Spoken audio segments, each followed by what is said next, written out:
Good afternoon po. Kumusta na po yung karamdaman mo, sir? Okay. Okay na. Talagang wala kang alam kanina? Wala po. Ano kasi yung sakit mo? Inggit daw po eh. Inggit. Yung matandang babae na. Opo. Bakit sinasabi mo 50 years old ka na? Hindi ko po alam yun. Hindi mo alam yon? Ganun talaga pag ano. Tapos yung anak mo, ilan daw ate? Yan po yung nanay niya. Yun. Wala kang alam sa mga sinasagot mo kaya po kanina? Wala po. Ganun talaga pagka may sapi. Kaya dagdagan mo yung pananampalataya at panalangin kay Kristo. Para wag ka nang pasukin ng mga masasamang espiritu. Ha? Laging magdasal.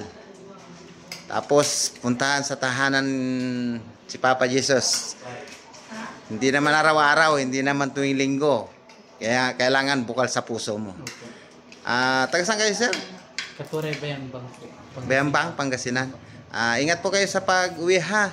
Salamat ng marami sa inyong pagtitiwala sa Alipin Ama Jesus Nazareno. Ikaw po, mother. Ayan po, magnanay po kasi yan. Bali, may follow-up check-up pa daw po kayo ate ha. Alam niyo na po kung kailan? Okay po. Sige sir, ingat.